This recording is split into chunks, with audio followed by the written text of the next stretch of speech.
What's up, YouTube? Today I wanted to share a few ideas of what to do with your tax refund. Of course, it is tax season, so taxes are due by this coming Monday, and hopefully you're getting a refund and hopefully you don't have to owe anything, but you're probably watching this if you got a refund back. But I wanted to share a few smart ways to use that tax refund, even if it's only, $100, $50, $1,000, whatever. So let's just jump right into it. Just a disclaimer, I am not a financial expert. I am not a financial advisor. Please go to an advisor if you really need help with your money. I just enjoy talking about money. I enjoy growing my money, and this is a video that I wanted to make. And I do have a blog post that goes along with this. I will link it down below if you are more of a reader, but these are just a few ways that you could use your tax refund. The first thing and the most obvious is to just save it. Have it as your emergency saving or put it toward your emergency saving until you have a nice little fund there. If I remember correctly, I believe about 40% of Americans would be unable to pay for a $400 emergency with what they have in cash, which is pretty extreme. Having an emergency fund is key to keeping debt off and also just having a peace of mind and just being more comfortable with all situations. So if something comes up, either, something medical or a car problem, unexpected travel, there's so many things that could happen. Dave Ramsey suggests you have about $1,000 saved up in an emergency fund. However, I like to increase that amount a little bit. It just depends on your situation, of course. Personally, I would suggest that you put it into a high yield savings account. I use the Marcus by Goldman Sachs online banking account for my savings account, and I have a 2.25% APR. And there's like Citibank, Ally, Synchrony, all of these have the highest percentage as of right now. Of course, you're not going to get a huge return, but they are about 2% or 2.5% at the moment. So that is a pretty good return. It's better than it just sitting in like your Bank of America or Wells Fargo savings account where it's not gonna accrue much interest at all, like just a few pennies a year.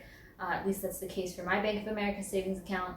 So I do keep some in my Bank of America savings account and then the majority of it in my Marcus online account. I do suggest putting your savings into that, and it also makes it more difficult to access, so you don't just dip into it for shopping, but you can access it within a couple of days.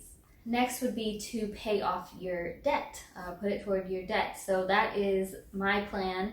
I don't want any of that money. I literally just want to put it all toward my debt, and that will take off, a little bit over $1,000, which it could pay off a whole credit card if that's the case, or it could finish off something or get your snowball or avalanche rolling. First, I suggest you put it toward credit card debt if you have any, because that is probably your debt with the highest interest. So put it toward your credit cards and then your car, student loans, personal loans, whatever, and go from there.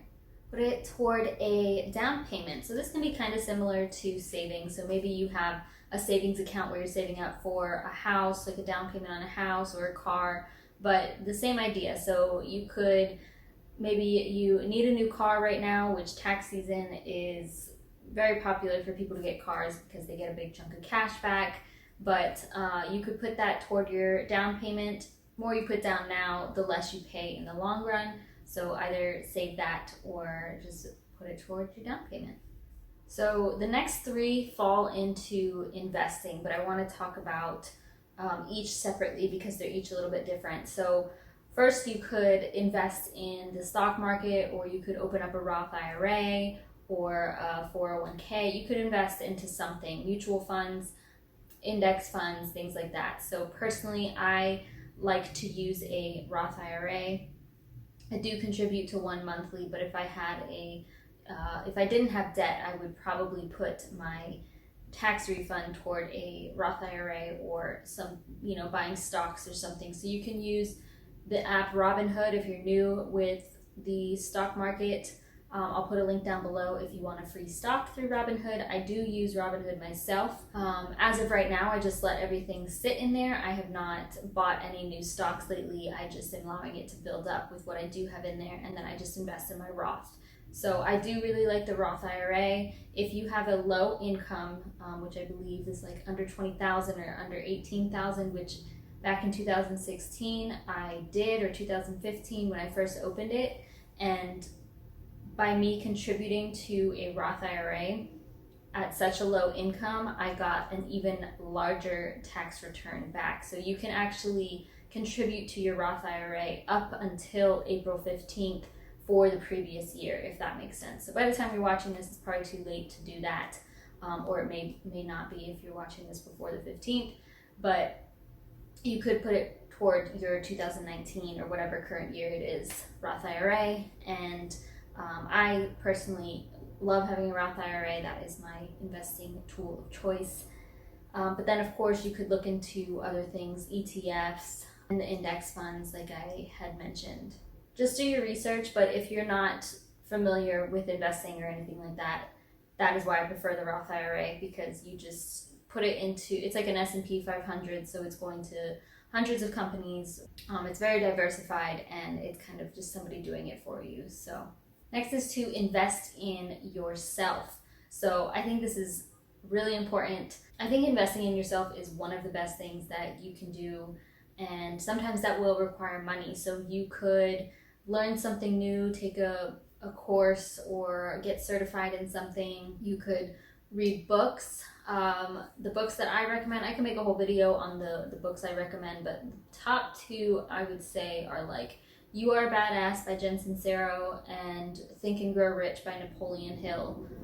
Rich Dad, Poor Dad. There's tons of books. There's, personal development books, finance books, business books, but those are the three that are coming to my head right now. You could even get yourself like a massage, because that is actually really important. I used to get monthly massages. That I haven't had one in a couple months, but I think they're really important because I work out so much and it helps my body recover. You could join a gym membership. You could put it towards healthy groceries, get some organic foods and nice produce, whatever, and cook healthy meals. You could get your dental work done that you need, or any sort of, exams that you need out of the way for the co-payments. So there are a lot of ways to invest in yourself, both physically and mentally. So I do highly suggest you do that. I am going to make a video about how to invest your first $100, and I'll go further into investing in yourself. Yeah, don't be afraid to use that for yourself. I'm not saying to go buy clothes or anything like that. I mean, maybe you need workout clothes or something that leads you to working out, or whatever the case may be, but don't splurge on things like that. I really mean things that are self-care for yourself and will improve your body and mind. The other investing tip I have is to invest in your business. For me, I have a YouTube channel and I have a blog. So if you have a YouTube channel, you could buy a camera, you could find a course on how to edit better, you could get a microphone, you could get tripods, all those things. You could get editing software. With blogging, I can get a new theme. I could hire a virtual assistant or get a logo design, get business cards, a bunch of things. You could even start a business, start a side hustle, because those two especially are quite cheap. You could upgrade something that you are using to make your side hustle a lot easier. You could get supplies to create an Etsy shop or whatever. You could start going to Goodwill and buying, or other thrift stores, and buying used clothes to flip online with that money. So be smart about it, of course, but there's definitely some awesome ways that you can invest, even with a few $100 or less. Kind of already mentioned this, but another way you could use your tax refund is to take a course or get certified in something. You probably couldn't go back to school or anything with your refund, but you could get certified in something. A couple of years ago, I got certified in plant-based nutrition, which was super interesting. And if you have a nutrition background or whatever, you could apply it to that. You could get certified as a personal trainer, and you could start a business with that. You could take several courses. If you go to udemy.com, this isn't sponsored or anything, I have just personally bought courses through them. They usually have sales, like sometimes their $200 courses will go down to like $10 or $15 at certain times of the year. They have tons. You could learn photography, you could learn the stock market, which of course then later on you could use that to grow your tax refund even more. So there's tons of courses out there that you could buy and improve your knowledge. You can renovate your home, which may increase the value of your home or just your overall happiness. For me, I spend about half my time in my home, and I like to have decent things. I like to have things that make me happy or comfortable. Obviously, I am not saying to go overboard. I do try to live a more minimal lifestyle. If something does bring me joy, I do like to have that. So you could, of course, you could like renovate your kitchen or paint all of your walls, fix the doors, things like that, the obvious things. But you could also maybe like upgrade your couch or get some house plants that bring some happiness into your home. Just little things that just improve your life overall. So I would say a home renovation is an awesome way to also invest in yourself and your overall happiness. And the last thing would be to donate, either all of it or some of it. You know, if you may feel really compelled to donate to a person or an animal or some sort of organization that you recently stumbled upon, and that's your perfect time to pay it forward and be really generous. Just a selfless way to use your money. So of course you don't have to necessarily donate your money. You can give your time and volunteer or something like that for the same cause, but that is another way to use your tax refund. So that is it. A few ways to use your tax refunds. Nothing crazy. These are probably all really obvious things, but maybe something will stand out to you and you will end up using your refund for that. But like I said, the next finance video that I will be making is how to invest your first $100, or just how to invest with a small amount of money, so like $50 to $100, because not all of us have thousands of dollars to invest in the stock market or any sort of retirement account. So I do want to make that video next. If you have any other questions or video suggestions, please comment down below. But as always, thank you so much for watching, and I'll see you guys in the next one.